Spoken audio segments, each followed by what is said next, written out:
Hi. Today I want to share a little something with you.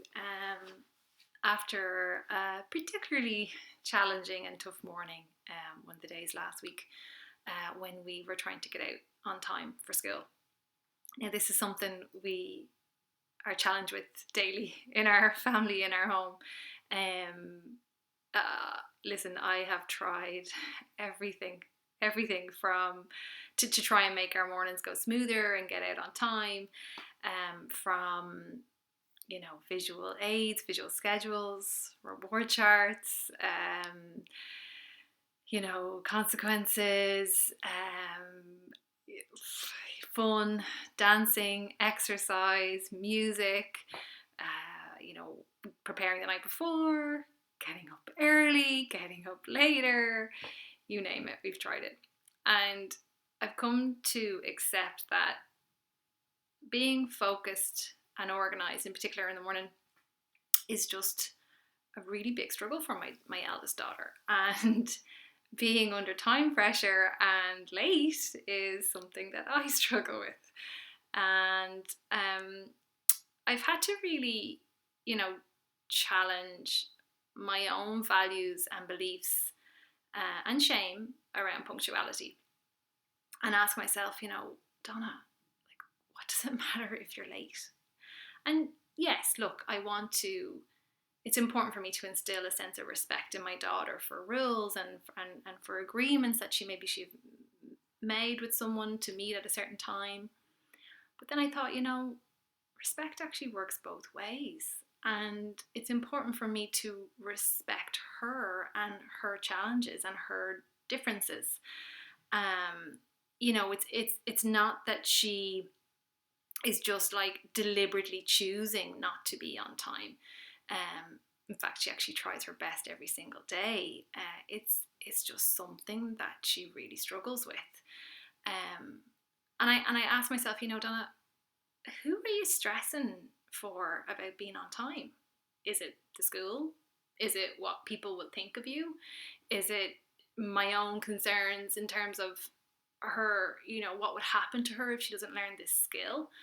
And I've challenged myself on all those levels, on all those things. And slowly, I suppose, I've let go over time of the concerns of, what people will judge me for, and, in terms of my parenting, people's judgment of my daughter and her behaviour, and unfortunately their misunderstandings or misperceptions of her behaviour, and my own concerns as well, my own fears about, what would happen, what's going to happen to her if she's late for work and she can't be on time for appointments, and what I'm left with is a focus on acceptance, and instilling in her a sense of acceptance for who she is, for her brain differences, for her challenges, for her abilities. And even when the wider world lacks that acceptance, but instead hands out judgment and consequences and punishment. That's why it's so important to instill this in her, this sense of acceptance. And, sometimes I think to myself, okay, Donna, maybe she'll find a system. Maybe she'll find something that works for her that will help her be on time and avoid that, gut-wrenching shame for her differences. And sadly, maybe she won't, And the thing is, I don't know the outcome. I can't know for sure what way this will go. But what I do find comfort in is that she's cushioned in acceptance for who she is, by me, her dad, her sister, for her way, her essence, for her way of being in the world, even if that is different, even if they are challenges, and my hope that will buffer from the rest. And the reason why I'm doing this is saying this is because actually she teaches me every day to do the same for myself, to accept the parts of me that, don't always fit in with the expectations of the world of me, or the way others may say I should do or don't do things. The parts of me that are essentially who I am, that are my essence, and who that make me me. Even if it doesn't fit in with the way the wider world do things, and knowing that it's okay to be me, even if it's different. And it doesn't mean that I'm flawed or I'm wrong or I'm failing in some way.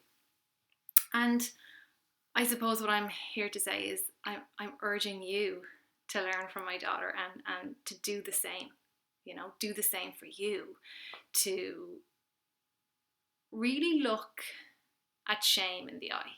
Really look at that shame, that voice that says, if you were to really listen and look at your own differences, the parts of you that make you you, and you were to lean into those differences and those challenges and those difficulties, that it doesn't make you wrong, that it doesn't mean you're failing or falling short in somehow. And instead, maybe start to ask yourself, okay, well, are some of these practices or ways of living that are maybe hurting me, is it something I can start to actually let go of in my life? And can I start to maybe have more compassion for myself, for my differences, for my challenges, for the parts of me that make me me, and to understand myself better, and my needs better, and my differences better. So yeah, enjoy the reflections, and keep being you.